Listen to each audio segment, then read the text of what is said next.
Chapter 4. And now give ear, O Israel, to the laws and the decisions which I am teaching you, and do them, so that life may be yours, and you may go in and take for yourselves the land which the Lord, the God of your fathers, is giving you. Make no addition to the orders which I give you, and take nothing from them, but keep the orders of the Lord your God which I give you.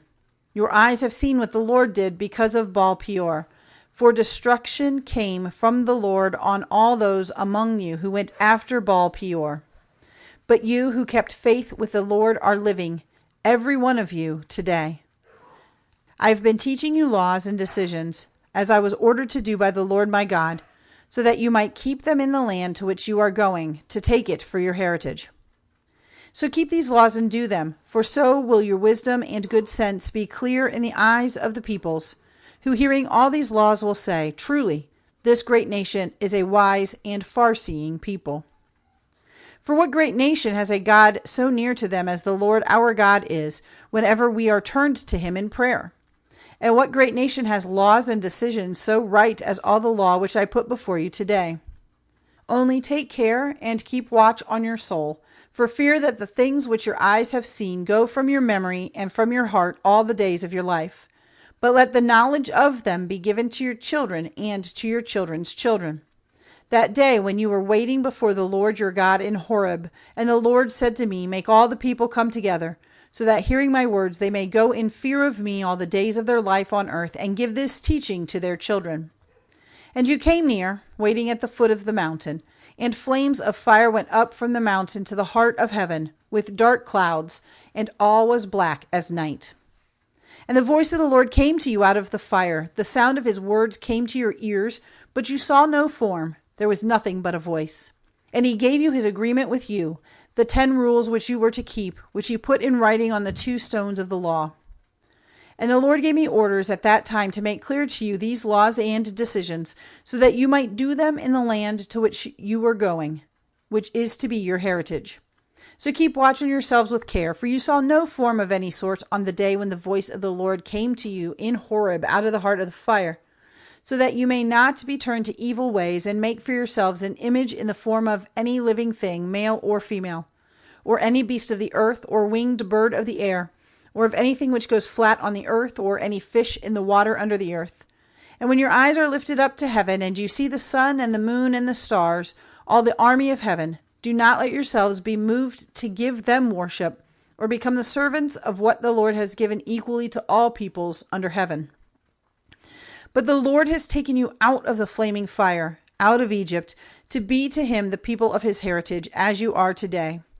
And the Lord was angry with me because of you, and made an oath that I was not to go over Jordan into the good land which the Lord is giving you for your heritage. But death is to come to me in this land. I may not go over Jordan, but you will go over and take that good land for your heritage. Take care that you do not let the agreement of the Lord your God, which he has made with you, go out of your mind, or make for yourselves images of any sort against the orders which the Lord your God has given you. For the Lord your God is an all-burning fire, and he will not let the honor which is his be given to any other. If, when you have had children and children's children, and have been living a long time in the land, you are turned to evil ways and make an image of any sort, and do evil in the eyes of the Lord your God, moving him to wrath, may heaven and earth be my witnesses against you today, that destruction will quickly overtake you, cutting you off from that land which you are going over Jordan to take. Your days will not be long in that land, but you will come to a complete end. And the Lord will send you wandering among the peoples. Only a small band of you will be kept from death among the nations where the Lord will send you. There you will be the servants of gods, made by men's hands, of wood and stone, having no power of seeing or hearing or taking food or smelling. But if in those lands you are turned again to the Lord your God, searching for him with all your heart and soul, he will not keep himself from you. When you are in trouble, and all these things have come on you, if in the future you are turned again to the Lord your God and give ear to his voice, because the Lord your God is a God of mercy, he will not take away his help from you, or let destruction overtake you, or be false to the agreement which he made by an oath with your fathers. Give thought now to the days which are past before your time, from the day when God first gave life to man on the earth, and searching from one end of heaven to the other, See if such a great thing as this has ever been, or if anything like it has been talked of in story. Has any people ever gone on living after hearing the voice of God out of the heart of the fire as you did?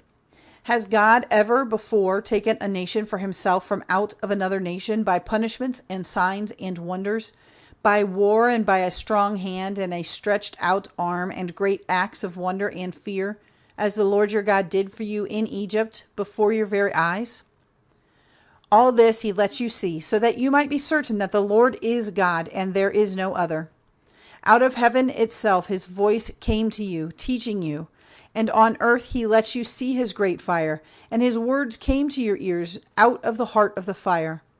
And because of his love for your fathers, he took their seed and made it his, and he himself, present among you, took you out of Egypt by his great power, driving out before you nations greater and stronger than you, to take you into their land and give it to you for your heritage, as at this day. So today be certain and keep the knowledge deep in your hearts that the Lord is God, in heaven on high and here on earth. There is no other God. Then keep his laws and his orders which I give you today, so that it may be well for you and for your children after you, and that your lives may be long in the land which the Lord your God is giving you forever. Then Moses had 3 towns marked out on the far side of Jordan, looking to the east, to which anyone causing the death of his neighbor in error and not through hate might go in flight, so that in one of these towns he might be kept from death. The names of the towns were Bezer in the wasteland, in the tableland, for the Reubenites, and Ramoth in Gilead for the Gadites, and Golan in Bashan for Manasseh. This is the law which Moses put before the children of Israel. These are the rules and the laws and the decisions which Moses gave to the children of Israel after they came out of Egypt. On the far side of Jordan, in the valley facing Baal-peor, in the land of Sihon, king of the Amorites, who was ruling in Heshbon, whom Moses and the children of Israel overcame after they had come out of Egypt. And they took his land for a heritage, and the land of Og, king of Bashan, the 2 kings of the Amorites, whose lands were on the other side of Jordan to the east, from Aroer on the edge of the valley of the Arnon, as far as Mount Sion, which is Hermon, and all the Arabah on the far side of Jordan to the east, as far as the sea of the Arabah under the slopes of Pisgah.